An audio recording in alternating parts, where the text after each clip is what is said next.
Jangan lupa subscribe YouTube channel Metro TV News dan jangan lupa nyalakan notifikasinya.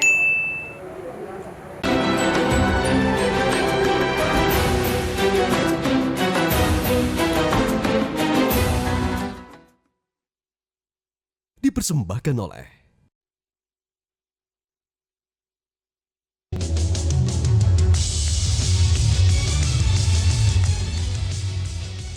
Selamat malam. Pemirsa, komitmen pemerintah untuk menjadikan Indonesia sebagai pusat ekonomi syariah dunia tahun 2024 memiliki atau menghadapi sejumlah tantangan berat. Salah satunya adalah soal kualitas sumber daya manusia. Sebagai salah satu aspek terpenting, kualitas SDM masyarakat dinilai masih kurang mumpuni. Studi menunjukkan masih banyak sumber daya manusia yang bergerak dalam ekonomi syariah yang belum terserap di industri syariah, bahkan sebagian besar pegawai di industri keuangan syariah memiliki latar belakang pengetahuan non-syariah.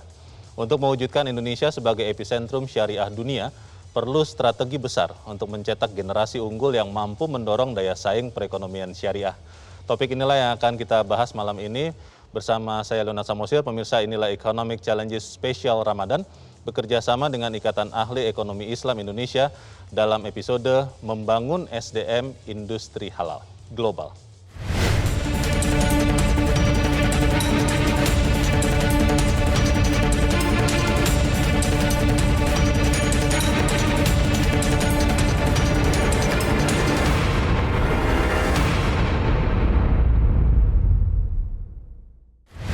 Dan pemirsa, di Grand Studio Metro TV pada malam hari ini telah hadir dua orang narasumber di studio bersama saya. Yang pertama adalah Wakil Ketua Umum Bidang Pengembangan Pendidikan dan Riset IAI, Irfan Syauqi Bek. Mas Irfan, selamat malam. Selamat malam, Mas Leonard. Kemudian juga telah bergabung bersama kita Direktur Bank BCA, John Kosasih. Pak John, selamat malam. Selamat malam. Selamat malam. Dan juga telah bergabung lewat sambungan telekonferensi bersama kita Menteri Pendidikan, Kebudayaan, Riset dan Teknologi Nadiem Anwar Makarim, Direktur Utama Pertamina Patraniaga Alfian Nasution, dan telah hadir juga Rektor IPB University Arif Satria. Selamat malam Bapak-Bapak. Selamat malam. Assalamualaikum. Waalaikumsalam. Dan pemirsa, sebelum kita memulai diskusi kita malam ini, mari kita ikuti apa yang disampaikan oleh Menteri Pendidikan dan Kebudayaan, Riset dan Teknologi. Assalamualaikum warahmatullahi wabarakatuh. Salam sejahtera bagi kita semua. Om Swastiastu, Namo Buddhaya, salam kebajikan, Rahayu. Pertama, saya ingin menyampaikan apresiasi kepada Ikatan Ahli Ekonomi Islam Indonesia atas inisiatifnya menyelenggarakan acara diskusi yang membahas strategi membangun SDM unggul untuk penguatan ekonomi kita. Mengingat situasi saat ini di mana kita sedang berupaya bangkit dari pandemi, topik ini sangatlah relevan untuk dibahas sebagai bekal kita memulihkan sistem pendidikan kita. Mungkin anggapan yang umum kita dengar selama ini adalah bahwa pendidikan dan ekonomi adalah dua dunia yang terpisah dan berdiri sendiri-sendiri.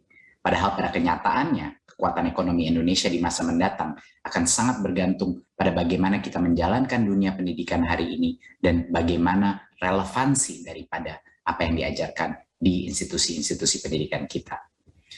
Tetapi sayangnya selama berpuluh-puluh tahun sistem pendidikan kita kurang atau bahkan tidak relevan dengan tuntutan untuk membangun ekonomi yang lebih kuat dan berkelanjutan. Akibatnya kita punya banyak sekali ahli ekonomi yang baik secara teori, tetapi kurang mampu dalam memaksimalkan potensi ekonomi yang dimiliki Indonesia. Tantangan ini sekarang sudah mulai terjawab dengan terobosan Merdeka Belajar Kampus Merdeka, yang misi besarnya adalah untuk menjembatani pembelajaran di kampus dengan tuntutan dan tantangan di dunia nyata, dengan memberikan hak kepada mahasiswa untuk belajar di luar kampus. Akhir-akhir ini ada peningkatan luar biasa pada minat generasi muda berkontribusi langsung dalam pembangunan ekonomi, dengan terjun ke dunia entrepreneurship. Sejak tahun lalu, program Wirausaha MBKM telah membantu ribuan mahasiswa di Indonesia mengembangkan gagasannya untuk meningkatkan kemampuannya sebagai pengusaha muda. Pada tahun ini, kami menargetkan 10.000 mahasiswa kita ikut di program Wirausaha, di mana mereka akan mendapatkan bimbingan dari para mentor ahli tentang cara membangun dan mengelola bisnis, serta mulai membangun relasi dengan para pelaku bisnis. Sehingga harapannya ketika mahasiswa kita selesai dengan studinya, mereka siap berkontribusi memajukan perekonomian Indonesia melalui usaha yang mereka bangun sendiri, dengan mengelola potensi ekonomi yang ada termasuk potensi ekonomi syariah Indonesia di masa mendatang. Kami di Kemendikbudristek masih akan terus meningkatkan kualitas program ini dengan membuka kerjasama dengan kolaborasi berbagai pihak, termasuk para ahli ekonomi dan pemilik usaha berbasis syariah.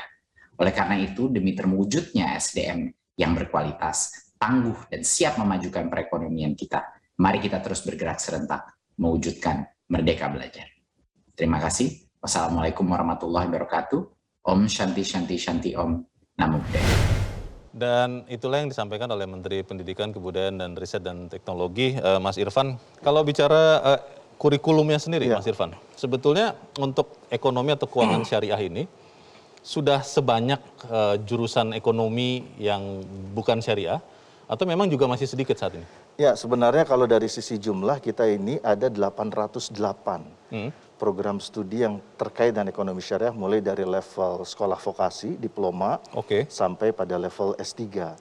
Ya, tentu kalau dibandingkan dengan yang konvensional, saya kira yang konven lebih banyak lagi ya.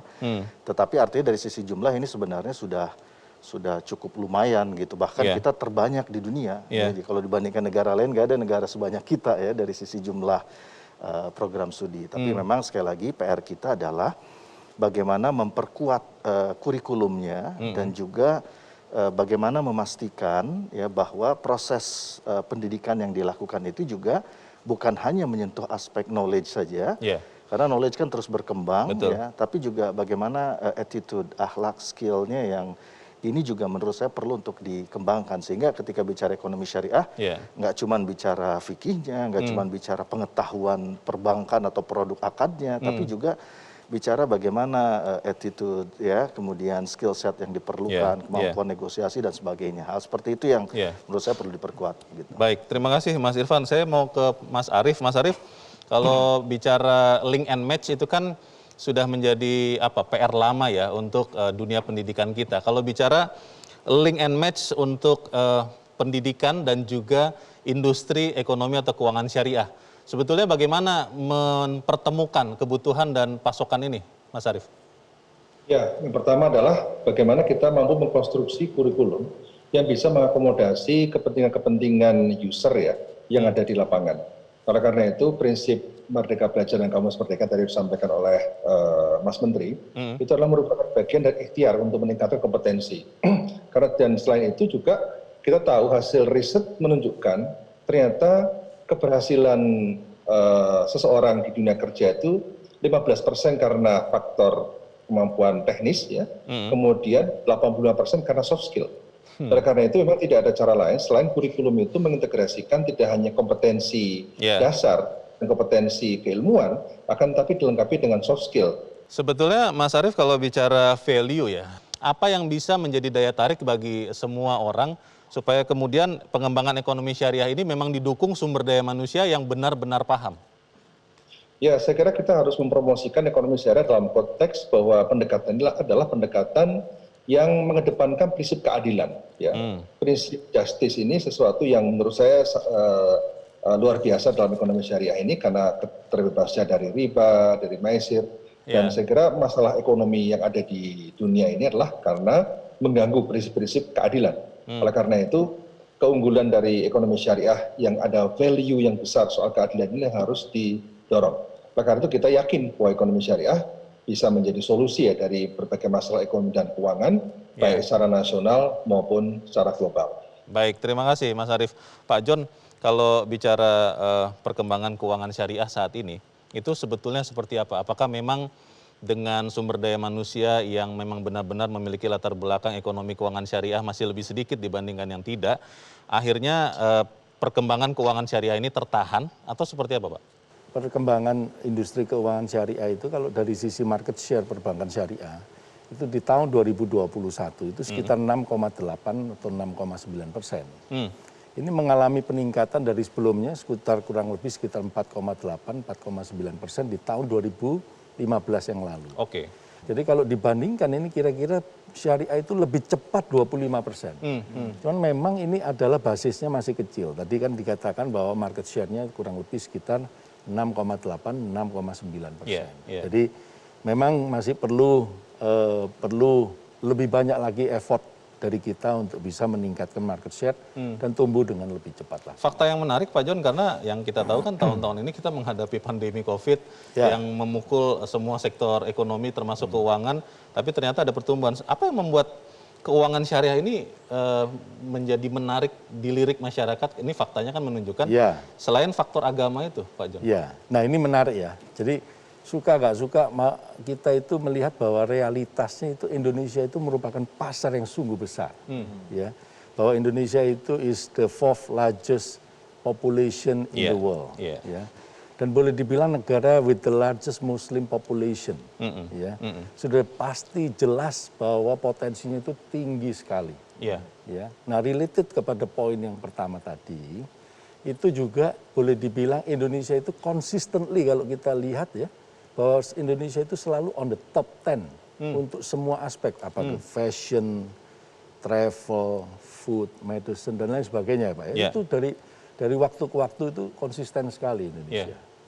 Dan berdasarkan dari Islamic Financial Indicator, ya, Indonesia itu dikatakan bahwa ranking nomor 2 setelah Malaysia. Ya, dari governance, awareness, dari financial inclusion-nya, itu Indonesia nomor 2. Ya, jadi sudah jelas sebenarnya Indonesia itu mempunyai potensi yang besar, kemudian marketnya juga besar. Ya, dan saya kira ini merupakan peluang untuk kita semua. Sangat menarik, terima kasih Pak John. Saya ingin ke Pak Alfian. Pak Alfian, kalau kita bicara pengembangan ekonomi syariah tentunya ini kerja bersama semua pihak. Dan yang kita tahu Pertamina sebagai salah satu mitra pemerintah untuk membesarkan ekonomi syariah lewat Pertashop. Persisnya apa itu konsepnya Pak Alfian? Terima kasih Pak Leo. Jadi Pertashop itu merupakan lembaga penyalur skala kecil yang kami buat untuk mempersiapkan kebutuhan akan BBM maupun LPG non-PSO bagi masyarakat yang kebetulan berada jauh dari lembaga penyalur yang ada saat ini. Jadi dengan adanya Pertashop yang lokasi-lokasinya sudah kami pilih, mungkin sekitar remote area, tentunya akan lebih mudah aksesnya bagi masyarakat sehingga tidak perlu jauh berkendara untuk mencari SPBU maupun LPG non-PSO. Jadi konsepnya untuk menjual BBM non-PSO, LPG non-PSO, produk-produk Lumas maupun produk-produk non-PSO Pertamina lainnya. Dalam pola pengembangannya, Pertamina ini dengan Pertashop membangun kemitraan dengan berbagai pihak termasuk masyarakat ekonomi syariah, dalam hal ini kolaborasi dengan pesantren misalnya.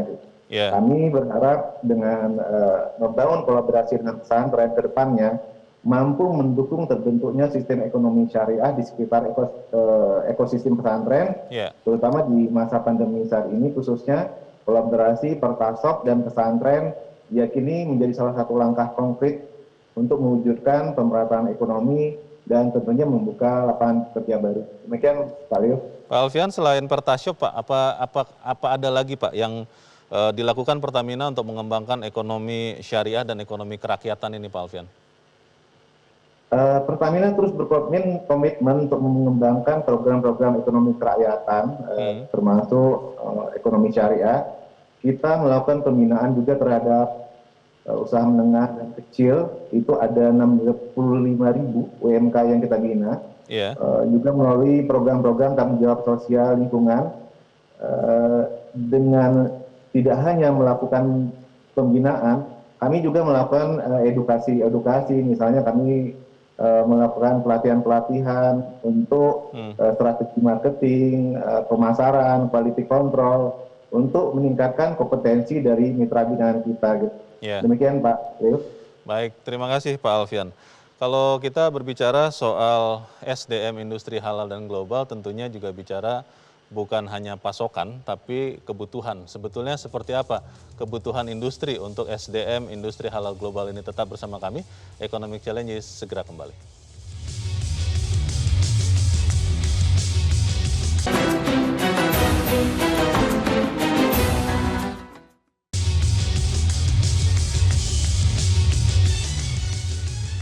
Terima kasih pemirsa, Anda masih bersama kami di Economic Challenges. Kalau bicara soal kebutuhan industri, tentunya kita harus tahu persis berapa banyak sebetulnya industri halal membutuhkan sumber daya manusia. Mas Irfan, persisnya bagaimana peta kebutuhan industri terhadap SDM syariah ini? Karena kalau katakanlah misalnya kebutuhannya tidak terlalu banyak, mungkin tidak perlu juga digenjot luar biasa. Bagaimana Mas Irfan? Ya, justru di sini kita melihat karena prinsipnya kan industri halal ini kan mengcover semua hal di sektor real ya.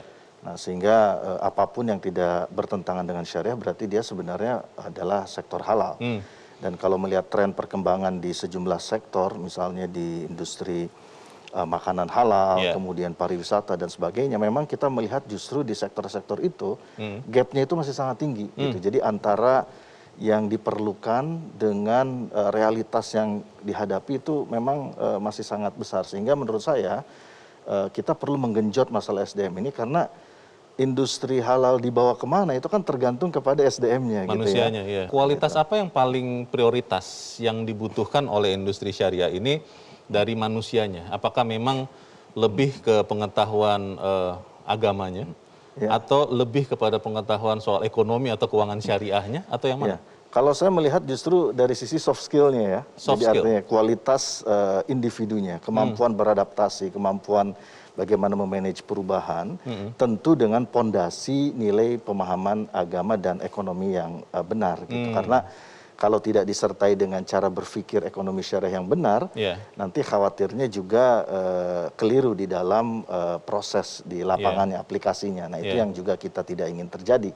Makanya pondasi ini tetap kuat, tetapi sebenarnya seperti yang disampaikan Mas Arief Satria tadi, bahwa soft skill itu memegang peranan penting gitu ya. Jadi kemampuan tadi beradaptasi, pengembangan diri, kemampuan untuk bernegosiasi, leadership, teamwork dan sebagainya itu yang menurut saya menjadi hal yang sangat penting dan juga yang tidak kalah penting adalah integritas gitu. Jadi bagaimana SDM itu memiliki integriti dan itu adalah aplikasi dari nilai-nilai syariah sendiri. Yes, terima kasih Mas Irfan. Mas Arief, kalau bicara fakta tadi Mas Arief sudah katakan memang sebagian besar SDM yang bergerak di industri halal itu latar belakang keilmuannya adalah konvensional. Tapi sebetulnya seberapa jauh Mas Arief SDM yang tidak punya latar belakang ekonomi atau keuangan syariah ini bisa mengejar pengetahuan yang dibutuhkan untuk benar-benar efektif, Mas Arief? Nah, ternyata kan memang kalau kita lihat petanya orang-orang yang bergerak di bank syariahnya, itu lebih spesifik ya. Untuk di keuangan syariah ini kan ada yang ekonomi, ada hukum, ada fisik, bahkan ada pertanian, ada orang teknik, ya, dan juga ada ekonomi atau hukum syariah. Ya. Dan ternyata yang ekonomi maupun hukum syariah itu kan kurang dari 10% ya. Nah, tapi terbukti kan bahwa ternyata yang bidang-bidang lain survive. Mengapa survive? Karena ternyata perbankan ini punya cara lain dengan mendidik mereka dengan literasi-literasi syariah. Selain sektor industri keuangan syariah, Mas Arief, sektor industri apalagi yang membutuhkan SDM dengan kualifikasi khusus ini, Mas Arief? Ya, saya kira yang penting kita harus pahami ini market tentang industri halal kan luar biasa, Mas. Jadi begitu ada misalnya Olimpiade aja, ya, itu ternyata sekarang permintaannya terhadap produk-produk halal food itu sangat tinggi sekali. Namun demikian sebenarnya halal food ini hanya satu aspek dari industri halal karena kita ada lagi yang namanya wisata halal, travel, industri travel. Kemudian yang kedua juga aspek kosmetik, ya. Jadi makanan, kosmetik dan industri lain. Oleh karena itu memang mainstreaming halal ini tidak hanya menjadi fokus ya dalam konteks ekonomi syariah, justru orang-orang ahli ilmu teknologi pangan pun juga harus belajar tentang halal. Dan insya Allah IPB 2024 kita sedang mempersiapkan hal yang sama, bahwa kita akan inkubator bisnis halal, termasuk dalamnya adalah riset serta untuk program sertifikasi untuk produk-produk halal tersebut. Baik, terima kasih Mas Arief. Pak Alfian, kita tahu juga Pak, Pertamina lewat Pertashopnya itu menggandeng salah satunya adalah pesantren. Sebetulnya apa strategi menggandeng pesantren ini, Pak Alfian? Jadi bagi Pertamina, pesantren adalah merupakan salah satu mitra strategis yang bagi kami adalah salah satu pusat pemberdayaan ekonomi masyarakat. Pertamina meyakini dengan melakukan intervensi ekonomi melalui pesantren, peluang terjadinya multiplier effect aktivitas di Pertasop akan semakin besar, yang tujuan akhirnya adalah bagaimana membangun ekosistem ekonomi di sekitar pesantren. Ya. Gitu Pak Leo. Kalau bicara kualitas sumber daya manusianya Pak Alfian, apakah memang juga sudah mumpuni untuk masuk mengelola Pertashop atau seperti apa kualitas sumber daya manusia di pesantren ini Pak Alfian? Kami beranggapan bahwasanya pesantren merupakan salah satu sumber daya manusia yang terbaik. Banyak pemimpin-pemimpin Indonesia juga berasal dari pesantren, juga pelaku-pelaku ekonomi. Yeah. Kami di samping bekerja sama juga tidak melepas begitu aja Pak Leo. Kami juga melakukan pembinaan, edukasi, dan mengajarkan cara berbisnis, quality control, pengelolaan perusahaan kecil, itu kami lakukan. Dan menurut kami sejauh ini, itu penyesuaiannya dengan pesantren itu cepat sekali, dan mereka bisa mengadop konsep-konsep yang dilakukan oleh Pertamina serta standar-standar pelayanan yang telah dilakukan Pertamina yang Pertamina ajarkan ke teman-teman di pesantren. Baik, terima kasih Pak Alfian. Pak John, tadi di bagian sebelumnya Bapak sudah mengatakan ada pertumbuhan di tengah pandemi Pak untuk keuangan syariah. Tapi persisnya seperti apa produk-produk keuangan syariah itu sebetulnya bisa menjawab kebutuhan masyarakat? Karena kalau masyarakat butuh dalam kondisi apapun, dimanapun, kan biasanya akan dikejar. Seperti apa Pak John? Ya, jadi waktu di tahun 2016 itu yang menarik adalah tingkat literasi perbankan konvensional itu kurang lebih sekitar 29, hampir 30%. Oh, konvensional ya? Itu di tahun 2016. Oke. Di tahun 2019 itu naik, jadi kurang lebih sekitar 38%. Nah, kalau kita bandingkan dengan perbankan syariah, tingkat literasinya itu hanya 8%. Oke. Ya. Di tahun 2019 naik sedikit, 8,9%. Oh. Ya. Oke. Nah, bagaimana dengan indeks inklusinya? Ya, inklusinya. Nah, kalau perbankan konvensional itu kurang lebih sekitar 68% di tahun 2016. 2019 itu naik jadi 75-76%. Oke. Nah, kalau perbankan syariah, nah ini menarik nih, ya. Perbankan syariah itu tingkat inklusinya itu waktu di tahun 2016 itu 11%. Oke. Tapi di tahun 2019 itu malah turun jadi 9%. Oh. Ya. Nah, ini memang menjadi PR kita bersama ini ya. Nah, kalau kita bicara mengenai kualitas daripada fitur, produk, layanan daripada perbankan syariah saat ini. Yeah. Saya boleh mengatakan bahwa beti, Pak. Beda tipis dengan konvensional. Ya, dengan konvensional. Oh. Loh, apa yang ada di konvensional ada kok di syariah. Ya. Tapi memang kita harus memahami bahwa marketnya itu sendiri. Ya, kita perlu PR ini ada PR untuk kita bersama gitu ya. Bagaimana mengedukate, memberikan sosialisasi awareness kepada masyarakat bahwa ini loh perbankan syariah seperti ini. Saat ini mereka inklusinya masih banyak menggunakan produk-produk di konvensional. Jadi memang ini membutuhkan suatu effort lah bagi kita semua. Nah, yang ingin saya sampaikan lagi ya, jadi suka nggak suka, mau nggak mau, perbankan syariah ya dan industri keuangan syariah harus mulai melakukan transformasi digital. Ya ini udah nggak bisa ditawar-tawar lagi harus, ya Bapak Ibu ya. Karena apa? Kebutuhan daripada nasabah, kebutuhan daripada customer saat ini itu very dynamic, sangat cepat ya. Kalau kita tidak bisa segera memenuhi kebutuhan seperti itu, pasti akan tertinggal. Baik itu fitur, produk, layanan. Harus lebih fleksibel, lebih cepat, lebih simpel, lebih aman. Pak John sudah membukakan mata kita bahwa industri atau ekonomi keuangan, industri halal itu perlu juga daya saing. Seperti apa competitiveness atau daya saingnya? Tetap bersama kami, Economic Challenges segera kembali.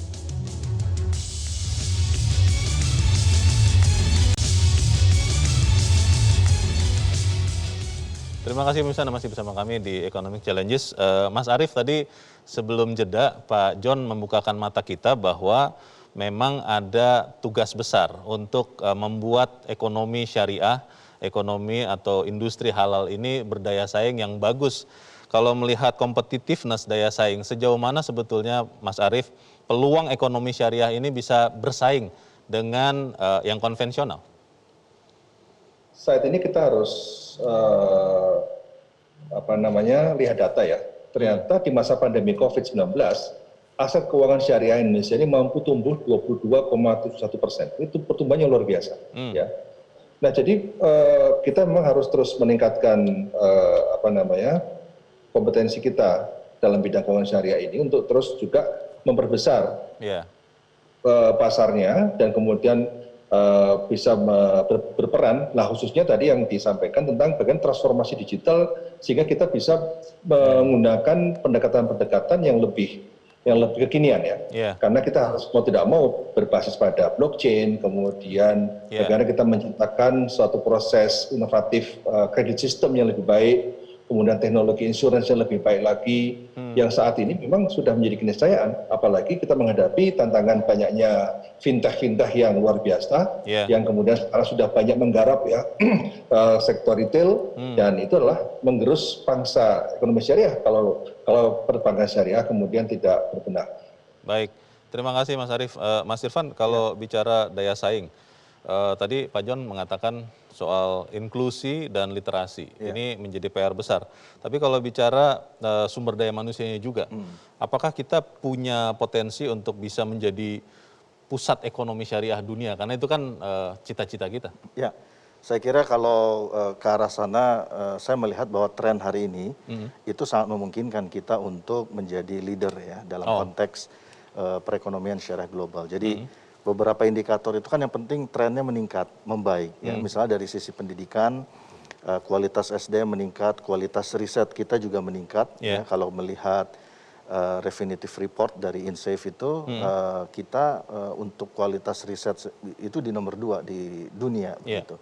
Jadi artinya pada sisi ini kita mengetahui bahwa riset itu menjadi salah satu backbone di dalam menentukan kualitas arah pengembangan ekonomi syariah, dan kita on the right track. Tinggal bagaimana ruang dan peluang ini terus kita dorong, kita perkuat. Saya mau ambil contoh misalnya di dunia keuangan sosial syariah.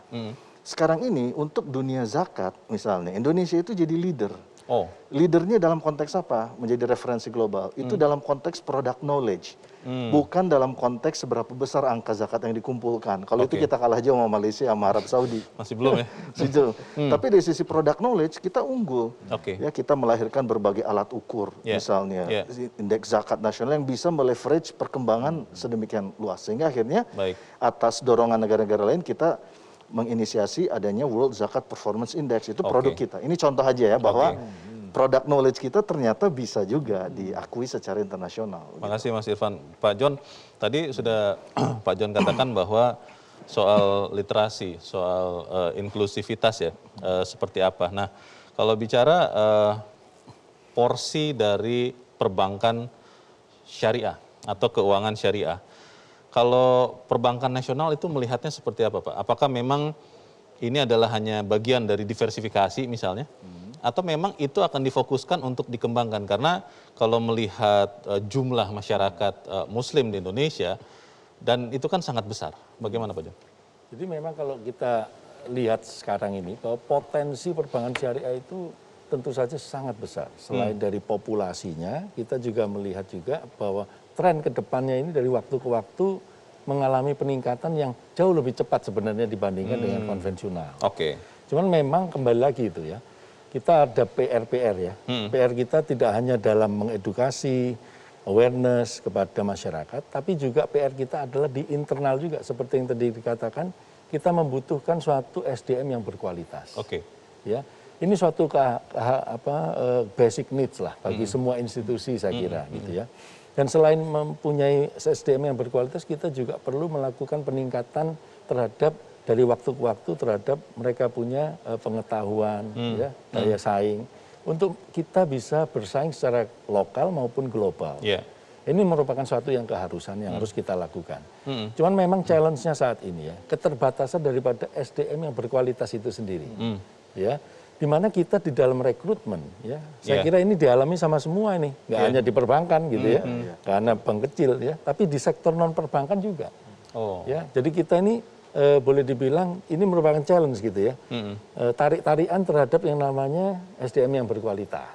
Mungkin saya kira Mas Irfan juga tahu gitu ya. Jadi ini maksudnya antara syariah dan konvensional begitu Pak John? Nggak hanya itu sebenarnya ya, Yang sekarang lagi butuh besar-besarnya itu fintech. Oke. Nah, jadi kebutuhan SDM berkualitas itu sangat-sangat dibutuhkan. Iya. Ya, di mana challenge-nya ini adalah tarik-tarikan ini gitu. Selain nilai tadi yang disampaikan Mas Irfan, Pak John, ada nilai keadilan, pemerataan di dalam keuangan syariah.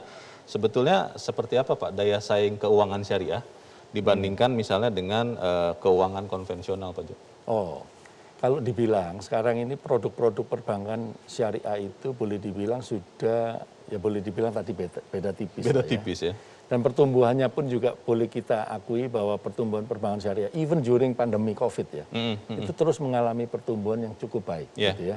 Bahkan boleh dibilang lebih baik daripada pertumbuhan dari perbankan konvensional. Gitu. Jadi kalau kita perhatikan memang saya bisa beranggapan bahwa produk-produknya sudah banyak yang diterima ya oleh masyarakat. Layanannya pun juga demikian. Tapi kayaknya nggak bisa stop sampai di situ. Ya. Ini kayaknya tetap harus continuous, konsisten dan continuous untuk meningkatkan kualitas dan juga untuk menjaga pertumbuhan itu dengan baik. Ya. Itu yang mungkin bisa itu harus terus dilanjutkan ya. Terima kasih Pak John. Pak Alfian, kita tahu kan Pertamina badan usaha milik negara Pak, tentu mengemban tugas untuk menyejahterakan masyarakat, tapi juga ada sebagai perusahaan tentunya punya target profit di situ Pak Alfian. Kalau bicara soal membesarkan ekonomi kerakyatan lewat Pertashop, bagaimana ini bisa membesarkan Pertamina juga Pak Alfian? Hal pertama yang harus kita garis bawahi adalah Pertamina adalah merupakan bagian dari masyarakat Indonesia. Pertamina ingin tumbuh dan berkembang bersama rakyat. Hubungan inilah yang pertama yang menjadi keyakinan kami ketika kami berkolaborasi membangun Pertashop di pesantren. Kedua, Pertamina meyakini bahwasannya prinsip pembangunan berkelanjutan harus dimulai dengan hitungan pertama tadi, yaitu tumbuh dan berkembang bersama. Jadi kami yakin bahwa ini ada multiplier efeknya Pak Rio ke kami. Jadi dengan pengembangan kolaborasi dengan pesantren ini, produk-produk Pertamina yang lain, yang seperti halnya pelumas, produk-produk LPG non PSO itu semakin dikenal masyarakat luas.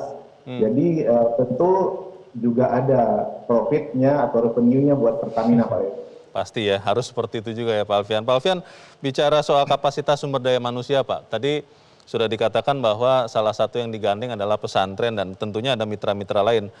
Pertamina apakah menunggu saja perbaikan kapasitas atau mutu dari SDM, atau Pertamina juga proaktif Pak untuk mengembangkan mutu sumber daya manusianya? Untuk di lingkungan Pertamina, tentunya kami memiliki program-program khusus. Kami punya talent pool, yaitu generasi milenial yang kami persiapkan untuk leader-leader masa depan, di mana konsep pembelajaran kami tidak hanya tatap muka offline, kami juga memiliki sistem pembelajaran digital. Konsep ini juga yang kami terapkan ke mitra-mitra kami Pak Leo. Jadi mitra-mitra kami berikan edukasi, pembelajaran mengenai bisnis juga, tata kelola perusahaan. Pembelajarannya kita gunakan dengan sistem digital juga. Demikian Pak Leo. Terima kasih Pak Alfian. Ide besar, rencana besar akan bisa dimulai dengan langkah-langkah nyata yang bisa diwujudkan dalam waktu singkat. Kita akan bahas itu di bagian berikut. Pemirsa tetap bersama kami. Economic Challenges segera kembali.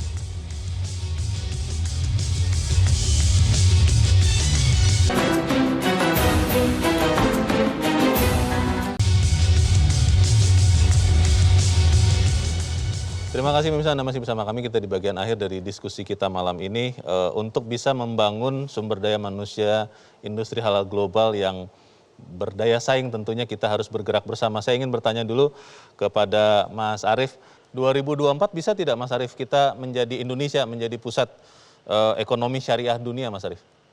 Harus bisa. Saya kira kita trennya sudah sangat bagus sekali, dan bahkan pertumbuhan juga sangat bagus sekali. Nah, tinggal sekarang kita dan keberpihakan pemerintah juga sudah sangat kuat. Nah, tinggal ini kita harus para rektor, para perguruan tinggi ini harus segera berkonsolidasi untuk bisa benar-benar menyambut tantangan untuk bisa menghasilkan lulusan untuk mensupport Indonesia menjadi kekuatan ekonomi syariah di dunia. Baik, terima kasih Mas Arief. Pak Alfian, kalau bicara peran Pertamina, tentunya Pertamina punya potensi besar untuk bisa membangun SDM industri halal global ini. Apa yang akan dilakukan atau sedang dilakukan dan terus dilakukan Pertamina untuk membangun SDM industri halal global ini, Pak Alfian?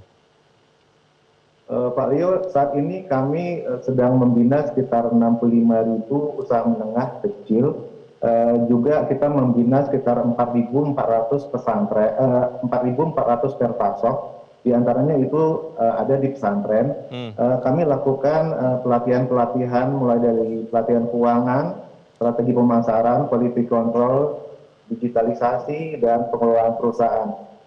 Dengan pelatihan-pelatihan yang kami berikan tersebut, kami harapkan binaan-binaan industri menengah dan kecil kami maupun terpasok-terpasok yang kami kembangkan, khususnya untuk yang di pondok pesantren untuk membangun masyarakat Indonesia, itu bisa sustain bisnisnya.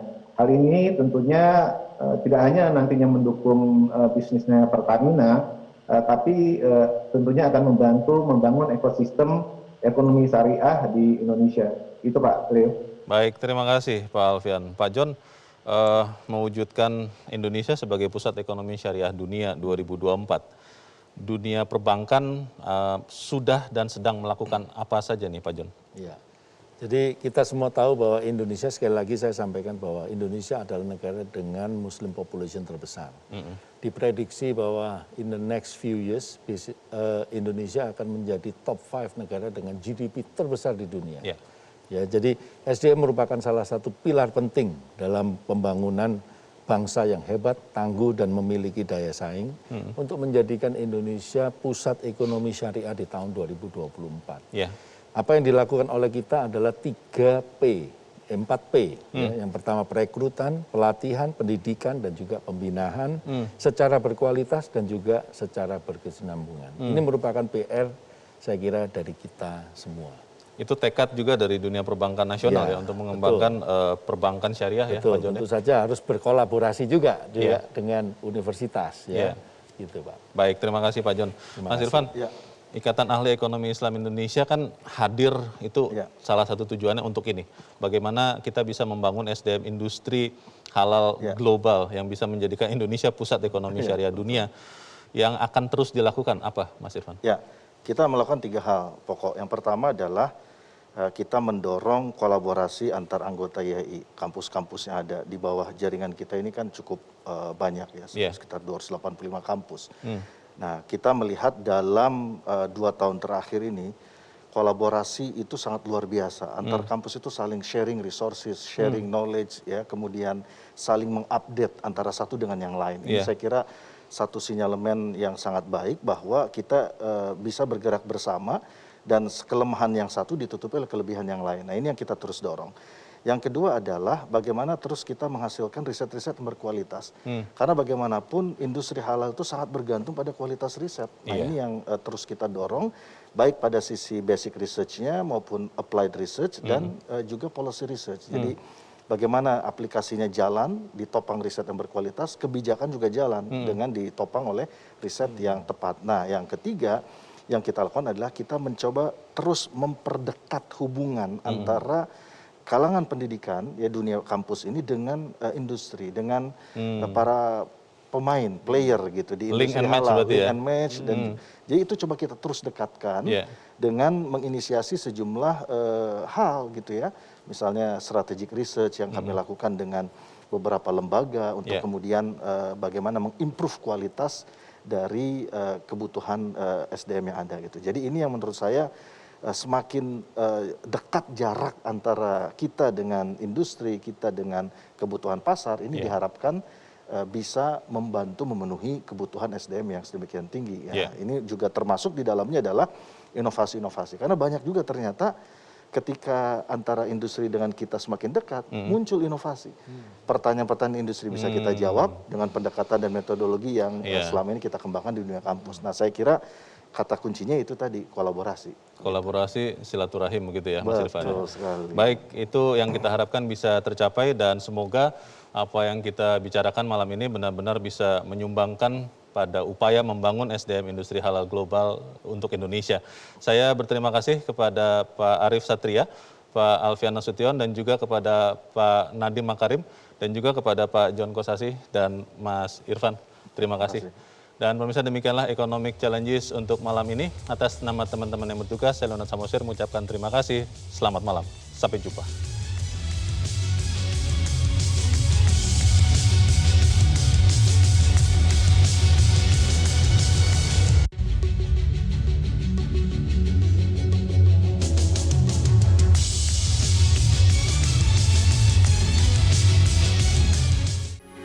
Metro TV